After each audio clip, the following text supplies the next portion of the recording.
Hello, ladies and gentlemen. My name is Brady. I make movies, I write stories, and I make sure everybody has a good time. Now, I'm pretty sure everybody's had that little feeling that perhaps there is something else into the flat with you. Well, I made a little short film about this feeling, ladies and gentlemen, called Caught on Tape. It is about a guy that decides to record himself sleeping and indeed finds that there is something locked in the flat with him. The film is now live on YouTube. The link is in the description below, so if you haven't seen it, go watch it. It's under 3 minutes. Come back here, and we're gonna discuss how I wrote the beats that made the story of this short film and how this could perhaps maybe help you write your own. How flawless was that? As you probably know, ladies and gentlemen, there is a global pandemic happening, and here in the UK we've had a few national lockdowns, and that has created a very frustrating situation for independent filmmakers like myself. So I was looking and trying to find and do and create something that basically doesn't break any rules, but also allows me to make something. So I thought about the master of short form movies, David F. Sandberg. Him and Laura Lowston have been making short horror films for the past how many years, or having only each other as help. So I looked for Ruby for help, and together we decided we're gonna create something pretty cool. Like every horror film that makes a good impression, ladies and gentlemen, we needed a monster. And I'm a fan of ghost stories and poltergeists of different levels, so I decided I'm gonna go with that general shape of our monster. But every time when I design a new monster, I sit down and I think, what is the most memorable, the most emotional, most impactful way that we can introduce this monster? One of the first ideas that I had, ladies and gentlemen, was to have a review shot of the monster that was halfway down the wall and through the bathroom door, almost if it was just climbed down from the ceiling. That mixed with some moody lighting, a bit of clumps of ugly hair in front of the face, would have created a very emotional, very epic review shot of our monster in the middle of the night. While workshopping this with Ruby, who was going to play the monster, both of us decided that perhaps this is a better shot to be left for the ending of the film, the last time we see the monster. So now I had to sit down and I had to find a better review shot. I had these USB LED lights, ladies and gentlemen, hanging around, so I thought about something pretty cool. What about light up eyes for our monster?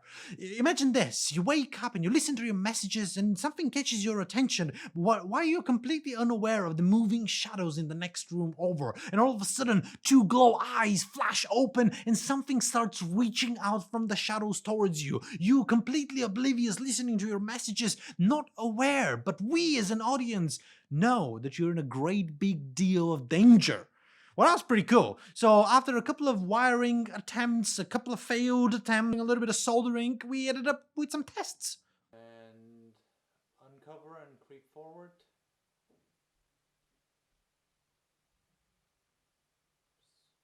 Smaller movements.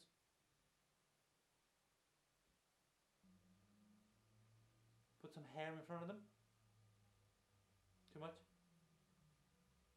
Now, every time when you pick up a short movie review or a video essay on how to write a short film, the very first piece of advice that they give you usually is begin with the hook.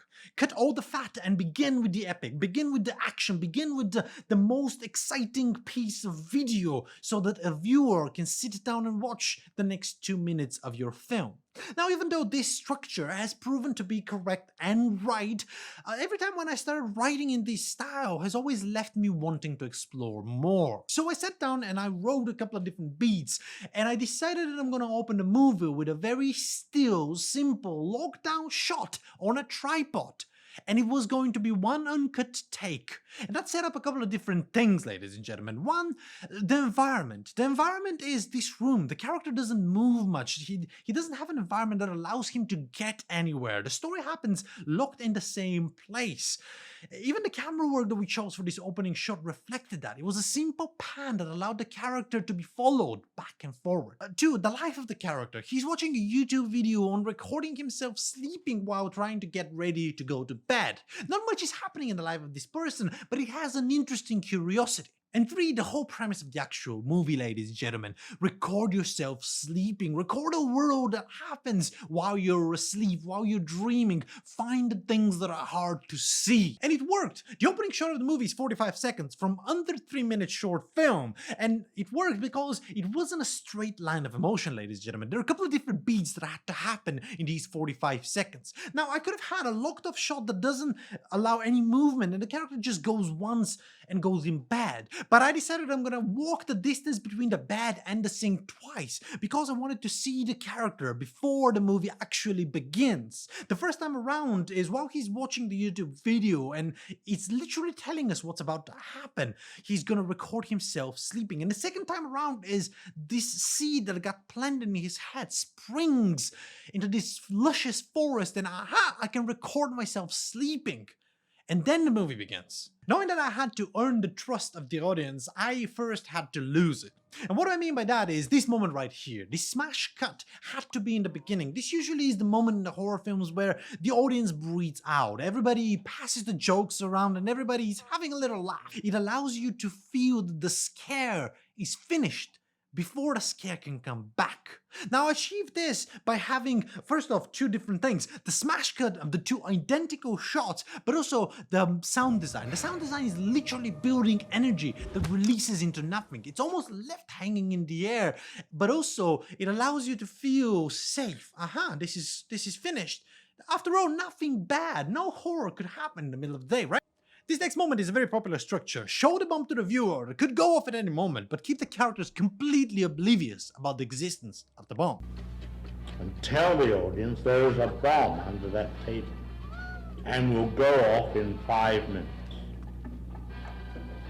But the whole emotion of the audience is totally different because you've given them that information that in 5 minutes' time that bomb will go off. Now the conversation about baseball becomes very vital.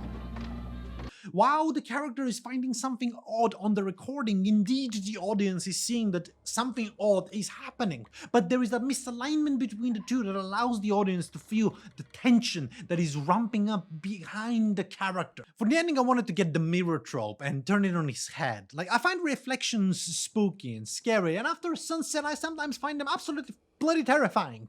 So when he walks into the bathroom in the morning to freshen up, and the first time when he sees his reflection, we know that he's gonna see something behind him, right? It is scary. It immediately starts ramping up. So I decided that at this moment, the sound design and the whole movie will hold it in. Everything will slow and the music will quiet as we hear the monster one final time before it kills. Once when I knew all those important beats, I grabbed my old Blackmagic camera and a few lights that I had lying around, and the trusty old smoke machine and me Ruby shot the whole movie.